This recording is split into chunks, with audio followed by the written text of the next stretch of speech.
state and local law enforcement. They're the eyes and ears on the ground.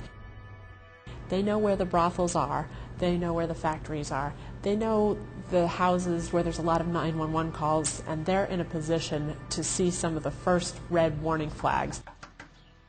The police came to the house a few times to ask me if I was okay, and I said yeah.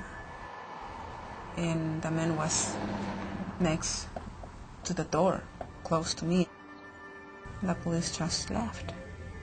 The times that they came, that's what they did. They just looked and left. They have to understand what it is in order to be able to see it. And then what they need to do is they need to look at what we call indicators of possible trafficking cases. We always look down. We never look at the people in their face. We're afraid of other people to know our situation. We avoid questions. If you never see them outside, but you know they're there, that's an indicator that you might have something. Another indicator is controlled communication to their home country. Controlled movement. They never separate, they always stay together. Look at the security. If the barbed wire is pointing in, that means it's meant to keep people in, not to let them out. If there's a gut feeling that somebody's controlling this person or scripting their answers, it's worth following up on. Some of our biggest success stories have involved police officers on the front line saying something's wrong with this picture. How old are you, Carla? 18. What's your date of birth? January. International organized crime, of course, that's what people expect to find in this, and they are involved in this. But the bulk of what we're seeing is loosely based family organizations. Often you'll have a recruiter or 2 or 3 recruiters in the home country from that family who are pitching this dream of a better life to the victims. Other people will facilitate their illegal entry, and then you'll get the people who are making the money off of them by abusing them, forcing them into prostitution, holding them against their will. We had a security guard who was watching us 24 hours a day. I had to work 17 hours a day, and I had 10 minutes to eat beans and rice. Then I had to live inside. One day I was cleaning, and she started yelling at me and pulled the Windex away from me and sprayed it on my face. And so anything she had on her hand, she would use it at me. I was just hoping that one day it would stop. We cannot treat these people as criminals due to their immigration status. We have to treat them as victims. The Trafficking Victims Protection Act of 2000 has 3 main goals: prevention, protection, and prosecution. With an adult, you have to show force, fraud, or coercion. For minors in commercial sexual activity, we no longer need to prove force, fraud, or coercion.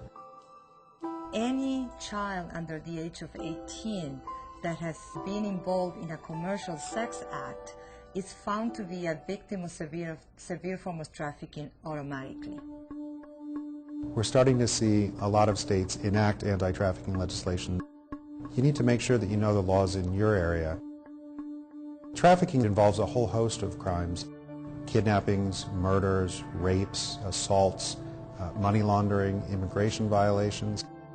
Any of these can be used against the traffickers.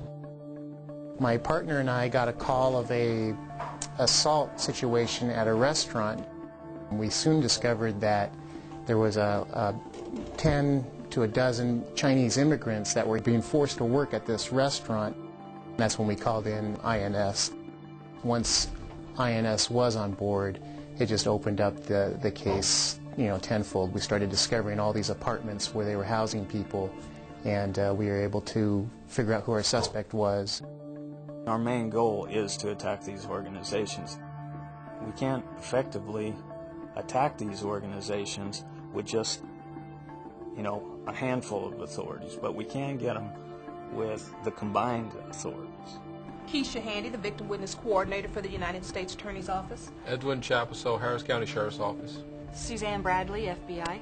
There's a role for every federal agency, every local law enforcement agency to play, and the success stories are the ones where all the different agencies have worked together. There's a whole host of social service needs that law enforcement cannot provide. Can I help you? Yes, I need to see Kate Buck. Okay, she's expecting you. She's in her office right down the hall. Our non-governmental organizations, our community-based organizations can help.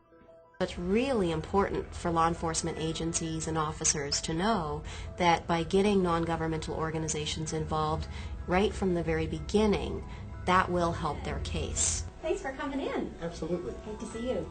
Part of our culture is, hey, stand to the side, ma'am. We can handle this. We can go it alone. We know that we will not be effective if we have that kind of attitude. We're going to have to learn to bring in community partners that are really experts in this work. Victims almost always come to us with nothing but their clothes on their back. They need food and shelter. They need a lot of medical attention. We're not here to disrupt the investigation. We really want the same thing, and that is to put the trafficker behind bars and to help this victim lead a normal life again. There has to be a mutual respect for this local mission and the state mission, the federal mission, at every level. That's why we have a Harris County Sheriff's Deputy assigned to the FBI right now, working in FBI space. Hey Ed, when you got a chance, you can come over here. What you got? When an officer at roll call gets a sheet of paper saying, hey, if you come upon a scene and you think there may be a human trafficking issue, here's your contact. If the U.S. Attorney's Office is asking, we may get a quicker response. Local law enforcement are the eyes and ears that are on the ground. They protect and serve, and they run into much more people than we do on a daily basis. So they also, in turn, receive much more information. Go out now into your community. Find out who can house people. Find out who can feed people. Find out who can interpret for you. Set up everything in advance, because you may not have a case right now, but you're going to. Who do you need to call at FBI agency? Who do you need to call at the ICE agency? Who do you need to call Department of Justice, your assistant U.S. attorney? Have those phone numbers at hand. Police officers can't do this work alone. We're going to have to learn how to trust, how to be open, how to share. We really need to come together so we can expose this dark secret that's occurring throughout the nation. The following are key points from this segment. In order to identify this crime, know the federal law as well as state anti-trafficking laws. There are many potential indicators of human trafficking, including but not limited to buildings with high security, massage parlors or escort services, especially those advertising exotic women, situations in which people's movement or communication is controlled, or the presence of a debt to the employer. That's a major red flag. Additional red flags include situations in which documents are held by someone else, women in prostitution who do not speak English, or individuals who are hidden or rarely seen, but you know that they're there. Victims may avoid eye contact and appear withdrawn. There's often a heightened fear of police. There may be one person trying to speak for the entire group when you first discover them. Traffickers can operate in loosely based family organizations or as a single individual working independently. International and U.S. organized crime may be involved. Larger operations include recruiters who lure with false promises, brokers working as middlemen who sell and transport victims, and end traffickers who hold, move, trade, and sell their victims. Successful cases include collaboration between state and local law enforcement, victims and their advocates, non-governmental organizations or non-profit social service agencies, as well as prosecutors. For more information, please refer to IACP's guidebook, The Crime of Human Trafficking, a law enforcement guide to identification and investigation. Or contact the IACP at 1-800-THE-IACP or on the web at www.theiacp.org.